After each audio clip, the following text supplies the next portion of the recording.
नमस्कार प्रिय विद्यार्थियों, हम रामचरितमानस के अयोध्या कांड में राजा दशरथ के मरण तक का प्रसंग पढ़ चुके हैं। राजा दशरथ के निधन के बाद गुरु वशिष्ठ ने भरत को बुलाने के लिए दूत भेजे और आगे क्या घटनाक्रम हुआ उसका रसास्वादन हम आज करने जा रहे हैं। गोस्वामी तुलसीदास जी लिखते हैं, तेल नाव भरिंद्र पतनु राखा, दूत बोलाई बहुरी अस भाषा, दावहूँ बेगी भरत पही जाहूँ, नृपसुधि कतहु कहूँ जनिकाहू। वशिष्ठ जी ने नाम में तेल भरवा कर राजा के शरीर को उसमें रखवा दिया। फिर दूतों को बुलवा कर उनसे ऐसा कहा, तुम लोग जल्दी दौड़कर भरत के पास जाओ, राजा की मृत्यु का समाचार कहीं किसी से न कहना। इतने ही कहे भरत सन जाई, गुरु बोलाई पठयों दो भाई, सुनि मुनि आय सुधावन धाये, चले बेग बरबाजी लजाए।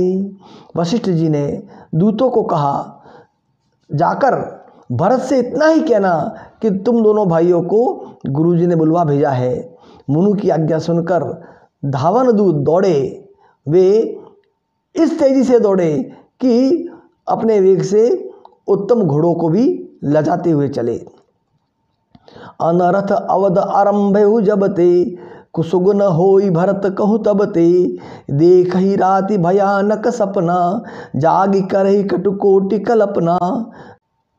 जब से अयोध्या में अनर्थ प्रारंभ हुआ तभी से भरत जी को अपशकुन होने लगे।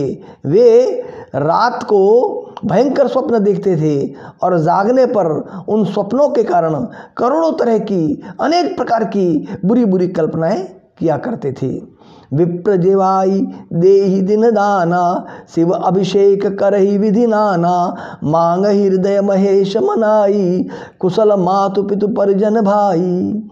अनिष्ट शांति के लिए वे प्रतिदिन ब्राह्मणों को भोजन कराकर दान देते थे, अनेक विधियों से रुद्राभिषेक किया करते थे, महादेव जी को हृदय में मनाकर उनसे माता पिता कुटुंबी और भाइयों का कुशल क्षेम मांगते थे। यही विधि सोचत भरत मन, धावन पहुँचे आई, गुर अनुशासन श्रवण सुनी, चले गणेश मनाई। भरत जी इस प्रकार मन में चिंता कर रहे थे कि दूत आ पहुँचे। गुरु जी की आज्ञा कानों से सुनते ही वे गणेश जी को मना कर चल पड़े। चले समीर बेग यहाँ के, नाघत सरित शैल बन बाके, हृदय सोच बड़ कछुन सुहाई, अस जानहि जिय जाऊ उड़ाई। हवा के समान वेग वाले घोड़ों को हाँकते हुए वे विकट नदी पहाड़ तथा जंगलों को लांघते हुए चले। उनके हृदय में बड़ा सोच था, कुछ सुहाता न था। मन में ऐसा सोचते थे कि उड़कर पहुँच जाऊं। एक निमेष बरस समझाई, यही विधि भरत नगर नियराई, असगुन होई नगर पैठारा, रटहि कुम्हाति कुखेत करारा। एक एक निमिष वर्ष के समान बीत रहा था। इस प्रकार भरत जी नगर के निकट पहुँचे। नगर में प्रवेश करते समय अपशकुन होने लगे। वे बुरी जगह बैठकर बुरी तरह से काँव काँव कर रहे हैं। खरसियार बोल ही प्रतिकूला, सुनि सुनि होई भरत मन सूला, श्री हत सर सरिता बन बागा, नगरु विशेषी भयावनु लागा। गधे और सियार विपरीत बोल रहे हैं। यह सुन सुनकर भरत जी के मन में बड़ी पीड़ा हो रही है। तालाब, नदी, वन, बगीचे सब शोभा विहीन हो रहे हैं। नगर बहुत ही भयानक लग रहा है।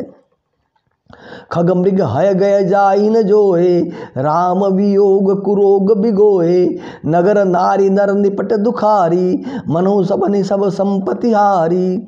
श्री राम जी के वियोग रूपी बुरे रोग से सताए हुए पक्षी, पशु, घोड़े, हाथी सभी जीव जंतु ऐसे दुखी हो रहे हैं कि देखे नहीं जाते। नगर के स्त्री पुरुष अत्यंत दुखी हो रहे हैं, मानो सब अपनी संपत्ति हार बैठे हो। पूर्व जन्म मिलहि न कही कछु, गवही जोहारहि जाहि, भरत कुशल पूछ न सकई, भय विषाद मन माही। नगर के लोग मिलते हैं पर कुछ कहते नहीं। गौ से चुपके से जोहार वंदना करके चले जाते हैं। भरत जी भी किसी से कुछ कुशलता पूछ नहीं पाते, क्योंकि उनके मन में भय और विषाद छा रहा है। हाट बाट नहीं जाई निहारी, जनुपुर दह दिशि लागी दवारी। आवत सुत सुनि के कय नंदिनी, हर्षि रवि कुल जल रुह चंदिनी। बाजार और रास्ते देखे नहीं जाते, मानो नगर में दशों दिशाओं में दावाग्नि लगी है। पुत्र को आते सुनकर सूर्य कुल रूपी कमल के लिए चांदनी रूपी केकई बड़ी हर्षित हुई। केकई भरत के आने पर खुश हो रही है। सजी आरती मुदित उठि धाई, द्वारे ही भेटी भवन ले आई। भरत दुखित परिवार निहारा, मानहु तुहिन बनज बनु मारा। केकई आरती सजाकर आनंद में भरकर उठ दौड़ी और दरवाजे पर ही मिलकर भरत शत्रुघ्न को महल में ले आई। भरत ने सारे परिवार को दुखी देखा, मानो कमलों के वन को पाला मार गया हो। केकई हर्षित एहि भांति, मनहु मुदित दवलाई की राती। सुतहि ससोच देखी मनु मारे, पूछति नेहर कुशल हमारे। एक केकई ही इस तरह हर्षित दिखती है, मानो भीलनी जंगल में आग लगाकर आनंद में भर रही हो। पुत्र को सोचवश और मन मारे अत्यधिक उदास देखकर वह पूछने लगी, हमारे नेहर में कुशल तो है? सकल कुशल कही भरत सुनाई, पूछी निज कुल कुशल भलाई। कहूँ कहतात कहा सब माता, कह सिय राम लखन प्रिय भ्राता। भरत जी ने भी सब कुशल कह सुनाने के बाद अपने कुल की कुशल क्षेम पूछी। भरत जी ने कहा, कहो पिताजी कहाँ है, मेरी सब माताएं कहाँ हैं, सीता जी और मेरे प्यारे भाई राम लक्ष्मण कहाँ है? सुनी सुत वचन सने हमें, कपट नीर भरी नैन। भरत श्रवण मन सूल संपापिनी बोली बहन। पुत्र के स्नेहमय वचन सुनकर केकई नेत्रों में कपट का जल भरकर बोली। वह पापिनी भरत के कानों में और मन में सूल के समान चुभने वाले वचन बोली।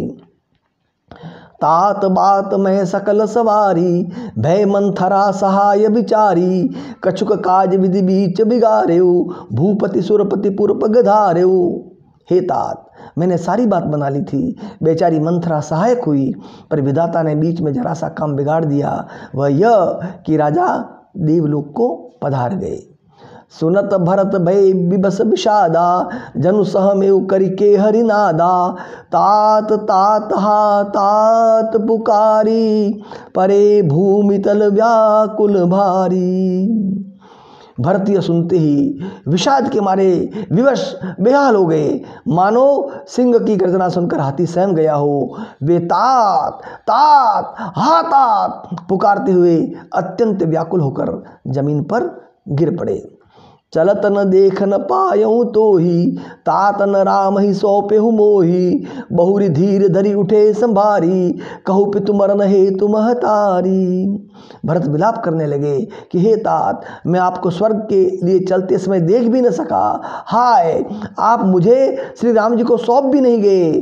फिर धीरे से धरकर वे संभल कर उठे और बोले, माता पिता के मरने का कारण तो बताओ।